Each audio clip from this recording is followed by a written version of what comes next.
Hello friends, welcome to best English classes. मैं हूं प्रतीक तंवर और आज हम पढ़ रहे हैं ब्रेव न्यू वर्ल्ड।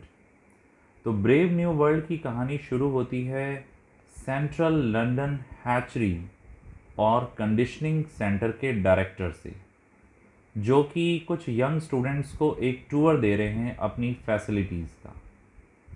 हैचरी का मतलब होता है जहां पर बच्चा पैदा होता है।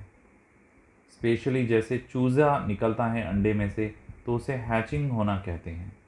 पर ये यहाँ पे इंसानी बच्चों को पैदा करने का तरीका बता रहे हैं लेबोरेटरी में। यहाँ पे एक असेंबली लाइन है जिसमें बहुत सारे एम्ब्रियोज को, शिशु भ्रूण को बनाया जा रहा है साइंस के लेटेस्ट एडवांसमेंट से। स्टूडेंट्स बहुत सारी टेक्निक्स देख रहे हैं जिनसे बेबीज़ को बनाया जाता है और देख रहे हैं कैसे सेग्रीगेट बेबीज़ को अलग अलग कास्ट में डिवाइड किया जा रहा है। फिर बच्चों को डिकेंट किया जाता है उनकी बोतल्स में से और उन्हें कंडीशन किया जाता है नियो पावलोवियन कंडीशनिंग एंड हाइप्नोपीडिया में। ये कुछ साइंटिफिक टर्म्स हैं जो यहाँ पे ज़्यादा आएंगी। इस कंडीशनिंग के बाद बच्चे एंटर होते हैं एक रूम में जहाँ पे किताबें हैं और गुलाब हैं। जो बच्चे किताबों की तरफ जाते हैं उन्हें अलग किया जाता है और जो बच्चे रोजेस की तरफ जाते हैं उन्हें अलग किया जाता है। अलार्म की साउंड आती है, सायरन की साउंड आती है। बच्चों को एक छोटा इलेक्ट्रिक शॉक दिया जाता है जिससे वो डर जाते हैं और फिर उनको दोबारा उन्हीं सेम आइटम्स के आगे रखा जाता है। यहाँ बच्चे ये सीखते हैं कि जब वो सो रहे होते हैं तब उन्हें बहुत सारी फ्रेजेस, डायलॉग्स बार बार उनके दिमाग में डाली जाती है ताकि वो उनके सबकॉन्शियस माइंड में चली जाए। जो वर्ल्ड कंट्रोलर हैं वेस्टर्न यूरोप के, उनका नाम है मुस्तफ़ा मॉन्ड, वो यहाँ आते हैं और स्टूडेंट्स को एक लेक्चर देते हैं कि पुराने ज़माने में चीज़ें कैसी हुआ करती थी। यूटोपियन वर्ल्ड से पहले की दुनिया, यूटोपियन यानी अति आदर्श, कुछ ज़्यादा ही आदर्श दुनिया। फिर बाद में यूटोपियन वर्ल्ड की स्थापना हुई थी और अब दुनिया बिल्कुल बदल गई है। वो ये बताते हैं कि पहले लोग पेरेंट्स हुआ करते थे और ज़िंदा बच्चों को जन्म दिया करते थे, तो उनके गंदे घर हुआ करते थे, गंदी फैमिलीज़ जहाँ पे इमोशंस बीच में आ जाते थे, खुशियों के और स्टेबिलिटी के। जो फर्स्ट वर्ल्ड रिफॉर्मर्स थे उन्होंने चीज़ों को बदलने की कोशिश की पर पुरानी सरकारों ने उन्हें इग्नोर किया। फिर युद्ध हुए, एंथ्रैक्स बॉम्ब्स फेंके गए और 9 सालों तक ये युद्ध चला। इसने दुनिया ने बहुत ज़्यादा इकोनॉमिक क्राइसिस का सामना किया।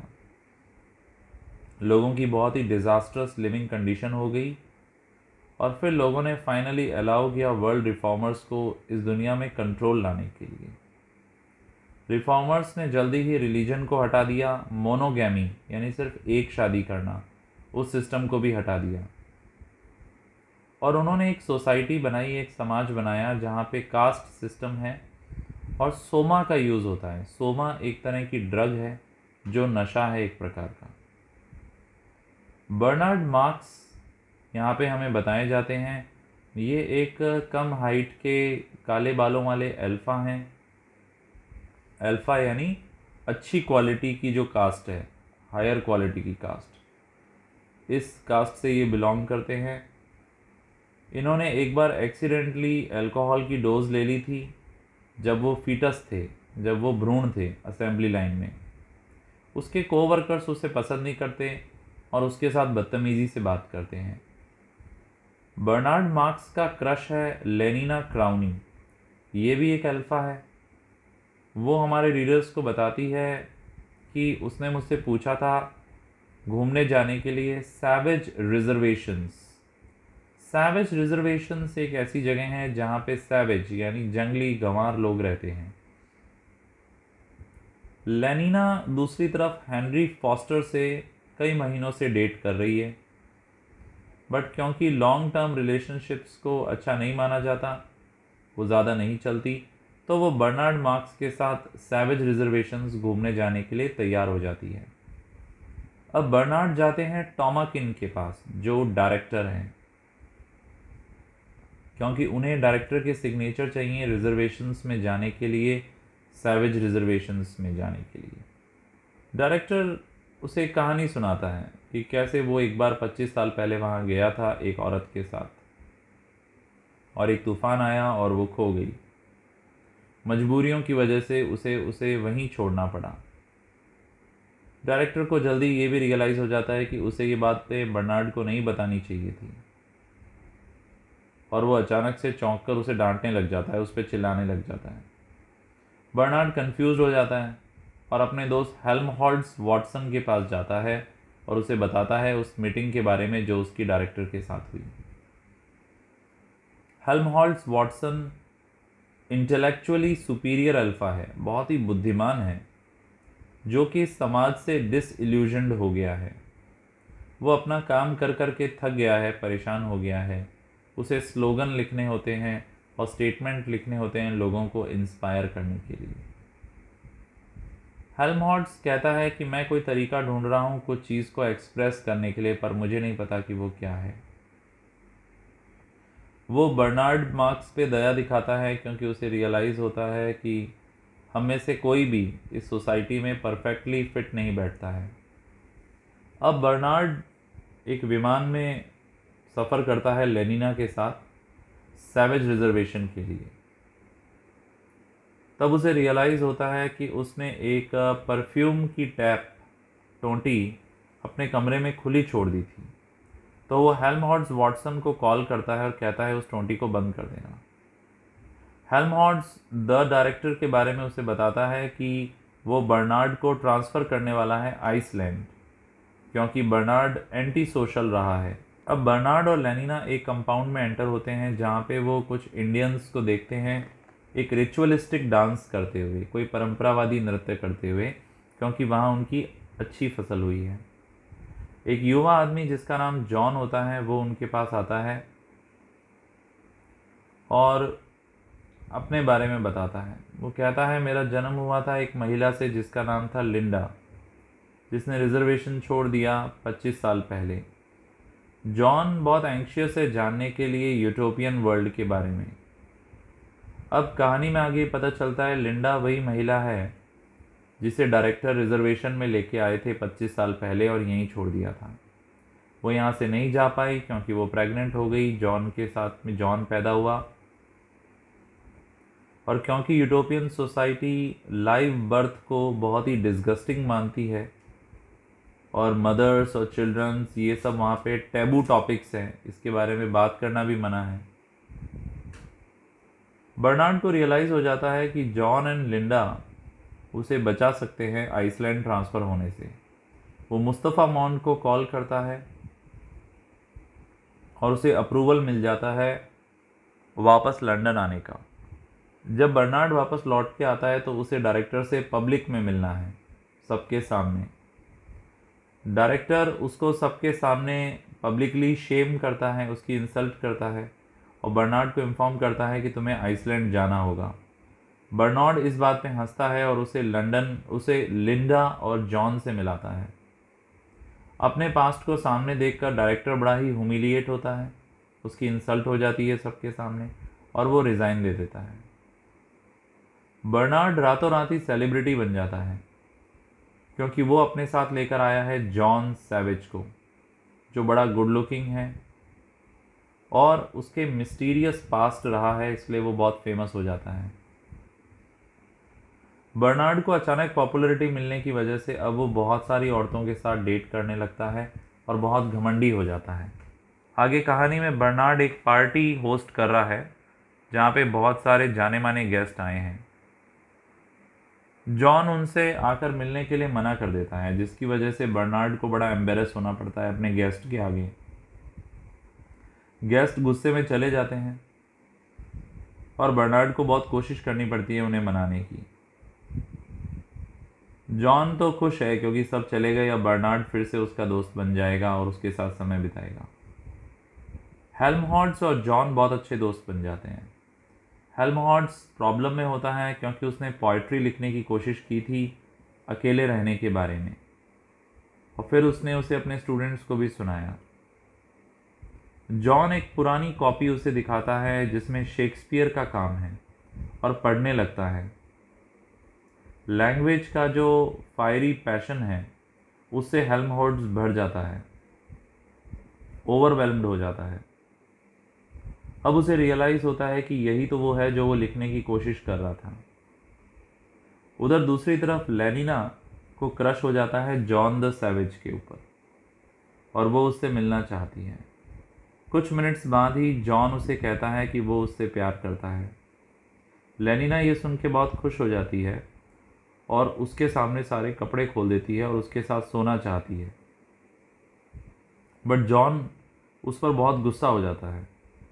वो उससे ज़ोर से चिल्लाता है उस पर और उसे ज़ोर से मारता है और वो भाग जाती है बाथरूम में। अब फॉर्चुनेटली लेनिना के लिए एक फ़ोन आता है और इससे जॉन इंटरप्ट हो जाता है और वहाँ से भाग जाता है। अब जॉन एक हॉस्पिटल जाता है जहाँ पे लिंडा अब अच्छा महसूस कर रही है क्योंकि उसने सोमा लिया है। सोमा एक प्रकार की ड्रग है, नशे की। जब वो उससे मिलने की कोशिश करता है तो बहुत सारे आइडेंटिकल ट्विंस वहाँ पर आ जाते हैं अपनी डेथ कंडीशनिंग के लिए। वो नोटिस करते हैं लिंडा को और कहते हैं कि ये कितनी बदसूरत है। जॉन को उन पर गुस्सा आ जाता है और उन्हें वो दूर फेंक देता है। फिर वो लिंडा से बात करता है जो कि पोप के बारे में बात करने लग जाती है। पोप एक इंडियन था जिसके साथ वो रहती थी रिजर्वेशन में, सैवेज रिजर्वेशन में। जॉन चाहता है कि तुम उसे रिकग्नाइज करो, उसे पहचानो, पर वो पहचान नहीं पाती। तो उसे वो ज़ोर ज़ोर से हिलाता है। वो अपनी आंखें खोलती है, वो तो नशे में होती है। वो उसे देखती है एक पल के लिए और फिर वो अचानक मर जाती है। जॉन खुद को दोष देता है उसकी मौत के लिए। यंग ट्विंस फिर से उसे इंटरप्ट करते हैं और वो साइलेंटली उस कमरे से चला जाता है। जब वो सीढ़ियों से उतर रहा होता है तो जॉन को बहुत सारे आइडेंटिकल ट्विंस दिखते हैं जो कि एक लाइन में वेट कर रहे हैं अपना रोज़ का सोमा लेने के लिए। सोमा, नशे वाली ड्रग। वो इस बारे में सोचता है बहुत ध्यान से कि सोसाइटी कितनी बदल गई है और वो सबको बताता है कि आप सोमा लेना छोड़ दें क्योंकि ये आपके माइंड को पॉइजन कर रही है। वो सोमा का राशन उठाता है और उसे दूर फेंक देता है। अब जो डेल्टा होते हैं जैसे अल्फ़ा, बीटा, गामा, डेल्टा, तो जो डेल्टा ग्रुप है वो गुस्सा हो जाता है और उस पर हमला कर देता है। बर्नार्ड और हेल्महोल्ट्ज़ को एक फ़ोन आता है और वो हॉस्पिटल जाते हैं। जब वो वहाँ जाते हैं तो उन्हें जॉन दिखता है भीड़ के बीच। हेल्महोल्ट्ज़ हंसता है और उसे ज्वाइन कर लेता है, पर बर्नार्ड पीछे ही रहता है क्योंकि उसे डर है परिणाम के बारे में। फिर इन तीनों आदमियों को मुस्तफ़ा मॉन्ड के पास ले जाते हैं। वो एक इंटेलेक्चुअल है। वो बर्नार्ड और हेल्महोल्ट्ज़ को कहता है कि अब आपको आइलैंड जाना होगा जहाँ पे दूसरे सोशल आउटकास्ट्स को भेजा गया है। ये जो आइलैंड है ये उन लोगों के लिए है जो इंडिविजुअलिस्टिक व्यू रखते हैं और अब इस बड़ी सोसाइटी के साथ रहने लायक नहीं है। जॉन और मुस्तफ़ा के बीच में एक लंबी डिबेट होती है कि सोसाइटी का करंट स्ट्रक्चर कैसा है। जॉन बड़ा अपसेट है क्योंकि इस सोसाइटी ने हिस्ट्री, रिलीजन, साइंस सबको साइडलाइन कर दिया है। मुस्तफ़ा उसे बताता है कि सोसाइटी का डिज़ाइन जो है वो एक पर्सन की हैप्पीनेस के लिए है। हिस्ट्री, रिलीजन और साइंस ये सब इमोशन क्रिएट करता है जिससे सोसाइटी डिस्टेबलाइज होती है और उस वजह से अनहैप्पीनेस आती है। परफेक्ट स्टेबिलिटी के लिए एक व्यक्ति को कंडीशनिंग की ज़रूरत होती है, उसे चीज़ों को इग्नोर करना आना चाहिए। तो जॉन इस बात पे प्रोटेस्ट करता है। अब इस पूरी कहानी का क्लाइमैक्स आता है जहाँ पे मुस्तफ़ा जॉन से कहता है, तुम ये कह रहे हो कि सबको दुखी रहने का अधिकार है। फिर मुस्तफ़ा एक लंबी लिस्ट बताता है कि इंसान किस तरीके से बुरा हुआ है, उसने क्या क्या बुराइयां करी है। तो जॉन कहता है जो भी हो सब कुछ नॉर्मल नहीं है। अब मुस्तफ़ा बर्नार्ड और हेल्महोल्ट्ज़ को आइलैंड भेज देता है पर जॉन को भेजने से मना कर देता है। वो कहता है जॉन मैं तुम्हारे साथ और एक्सपेरिमेंट करना चाहता हूँ।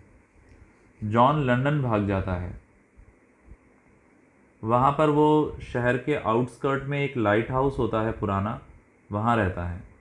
वहाँ पर वो एक छोटा सा गार्डन डेवलप करता है और बहुत सारे तीर कमान बनाता है। लिंडा की मृत्यु होने की वजह से वो गिल्टी फील करता है। जॉन एक चाबुक बनाता है, विप, और खुद को हिट करता है। कुछ डेल्टास उसे देखते हैं खुद को मारते हुए। फिर वहाँ पे बहुत सारे रिपोर्टर्स आ जाते हैं उसके इंटरव्यू के लिए।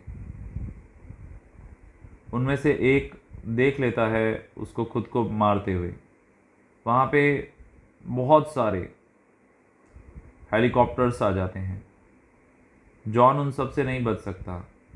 लेनिना और हेनरी फॉस्टर भी वहाँ आते हैं। जब जॉन लेनिना को देखता है तो वो उसे भी मारने लग जाता है चाबुक से। क्राउड चिल्लाने लग जाता है, ऑर्गी पॉर्गी। ये एक सेंशुअल हाइम है। जॉन खुद पे से कंट्रोल खो देता है और जब वो अगले दिन सुबह उठता है तो उसे पता चलता है उसे सोमा नशा दिया गया है और वो ये जो हाइम है, ये जो भजन है, सेंशुअल डांस है, वो ये इसमें बिजी है। और अब वो भर गया है गिल्ट से और सेल्फ हैट्रेड से। उस दिन शाम को वो मरा हुआ पाया जाता है लाइट हाउस में, क्योंकि उसने खुद को लटका लिया था। और इसी के साथ ये स्टोरी फिनिश हो जाती है। एक लंबी कहानी मैंने आपको बिल्कुल शॉर्ट में सुनाई है। यदि मेरी ये कोशिश आपको पसंद आई तो प्लीज़ चैनल को सब्सक्राइब करें, लाइक करें, कमेंट बॉक्स में अपना फीडबैक दें। जल्दी फिर मिलेंगे एक और टॉपिक के साथ। Thank you so much.